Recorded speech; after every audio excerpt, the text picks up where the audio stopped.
About 15 years ago, I was living in the US and noticed my body was suddenly changing for the worse. I was commuting about 60 to 80 minutes every day by car, and by the end of the day, I could barely keep my eyes open. I definitely couldn't bring myself to exercise, so it wasn't long before I looked down and for the first time in my life, felt something, let's say, a little squishier above the belt. This is how it happens. This is how an otherwise healthy 20-something-year-old can blink and find themselves dealing with an array of weight and health issues by the time they hit their late 30s and early 40s. But it's not inherently their fault that this is happening. They're doing the best they can in a poorly designed system, because the United States simply isn't designed to keep you healthy and active, like I found in Europe during my 10 years of living here and traveling across the continent. Europe, I found, is designed to keep you moving. America is designed to make you sick. My name is Joe Baur, an American-German immigrant from Cleveland, Ohio, and I'm going to show you how the way much of the United States is designed is making us sick, and what the US can learn from the other side of the pond.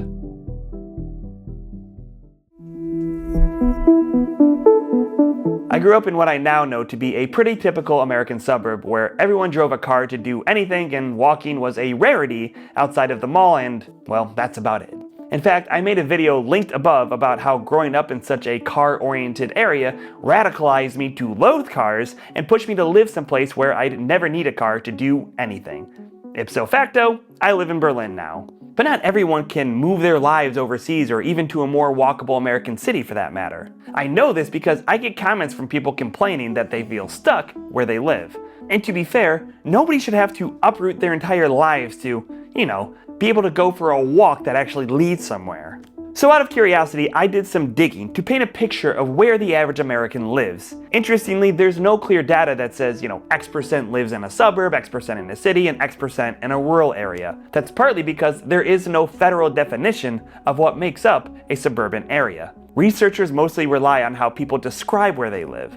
And by that measure, 52% of Americans describe their neighborhood as suburban based on the latest data. 27% say urban and 21% say rural. So it's safe to say that the average American is a suburbanite living in single-family homes connected by roads that lead to a mix of retail centers and low-rise office buildings. I think it's also fair to say that all of those suburbanites and their rural counterparts rely on using a car to get around all or a majority of the time. It'll surprise precisely no one that nearly 92% of Americans own at least one vehicle. As a point of reference, it's about 77% in Germany, which is considered a car country by European standards. But as you'll see later on in the video, Germans and Europeans by large don't use their car nearly as much as Americans. I was one of the weirdos who didn't own a car the last time I lived in the States, which is the closest to the 1% I'll ever be. To be clear, I don't blame Americans for owning a car.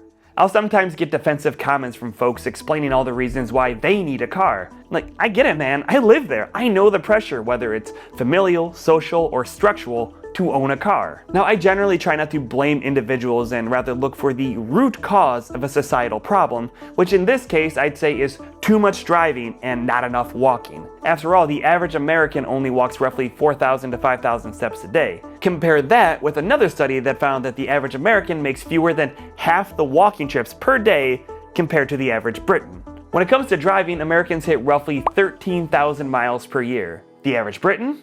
7,100 to 7,400 miles per year. Now this is also the part where someone tends to storm the comments and say, the US is whatever times bigger than Great Britain. You can't compare the two. Well, I can, and I just did. There will never be an apples to apples comparison between the US and another country because every country and culture is different. But the overarching truth remains the same no matter who we compare ourselves to. Americans just don't walk very much, but they drive a lot. So why do Americans drive so much? Well, they're designed to drive. The US is designed for driving, not Americans themselves. Americans are humans just like anyone else, built exceptionally well for walking and running. Thanks, evolution! But the places Americans live are designed to push us into a car as often as possible. And it's that heavy imbalance favoring driving against more active transportation that's making us sick. If the average American is a suburbanite, then the average American is living in an environment designed around car-dependent layouts featuring low-density development with a separation of land uses, essentially meaning you can't build a business and residential area on top of one another. This spreads everything out, making walking a less appealing mode of transportation. Now, of course, you could ride a bike instead, which would be a much healthier form of transportation, both for the rider and passersby who prefer breathing fresh air instead of the poison cars are spitting out. But this is how many suburban roads are designed, with wide roads that make speeding easier, usually without separate infrastructure for bikes. Sure, some have gotten better about adding painted bike lanes, but as we've seen time and time again, paint isn't infrastructure and isn't likely to stop assholes from being assholes. Now, seeing as how you're a reasonable person who doesn't want to get killed or put up with a threatening 4,000-pound weapon, you adopt a if you can't beat them, join them mentality. Because even if you wanted to move into a more walkable area, those places are becoming prohibitively expensive. A truly walkable American neighborhood where you can access everything you need safely by foot or bike is such a rarity that homes, condos, and apartments in these areas go for a premium. And since you can't individually upend roughly 70 years of car-oriented development overnight, you just join the club of average Americans who live in a suburb and own a car. You are another victim to American design. And we haven't even gotten to the worst part yet. Most adult Americans are living in the suburbs by their late 20s and early 30s, if they ever even left the suburbs in the first place. This is around the time Americans start gaining noticeable weight compared with their college years. Now, most tend to chalk this up to a changing metabolism. But here's the thing, a 2021 study found that our metabolism is actually pretty stable throughout our 20s, 30s, and 40s. Our metabolism doesn't really begin to slow down until about 60.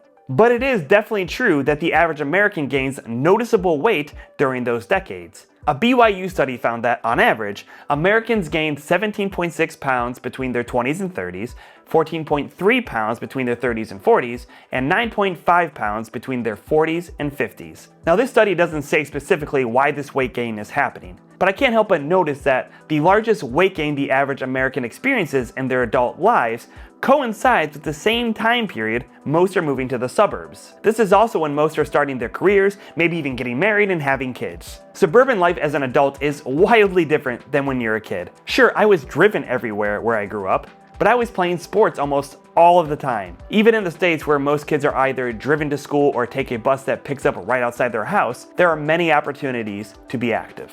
As an adult, you've got to, earn a living. And because of how the US is designed, earning that living often involves upwards of 290 hours of driving a year. That's the equivalent of 7 work weeks. So what does all that driving do to your health? In short, it's not great. When you're walking, muscle contractions in your legs help pump blood back up to your heart. That's why walking generally feels refreshing and helps wake you up. But sitting in a car immobilizes you, lowering your blood flow, dropping oxygen to your brain, and fatigue starts to settle in. That's one of the physical consequences of being sedentary, something that's already unavoidable in many of our jobs. But at the same time, driving is a highly demanding cognitive task without physical stimulation. It's pretty much the opposite of walking, which is physically stimulating with low cognitive demand and is associated with reduced stress and mental fatigue. Having lived both sides of this, I can tell you the difference is night and day.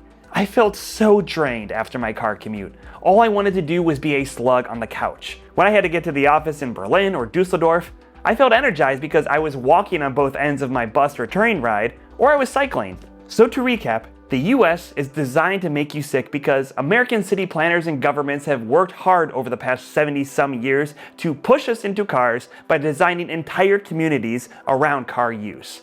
According to a study published in the National Library of Medicine, the average American spends nearly 8 hours of the day in a sedentary position.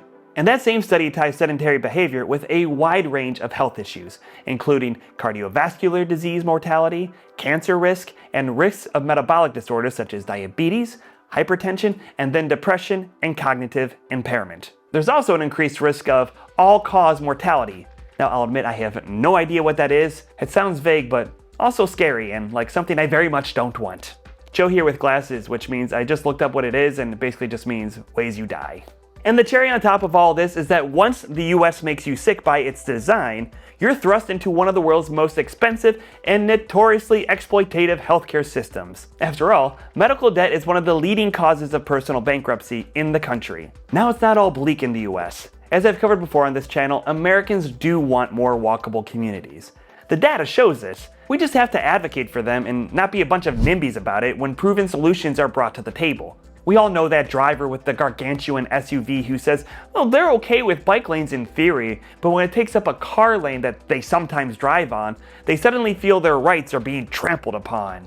We also gotta get out of our own way. A new bike lane or transit project will get scrutinized to the point of haggling over every last detail until the idea is killed, whereas new highways or highway expansions tend to get rubber stamped because, well, there's traffic.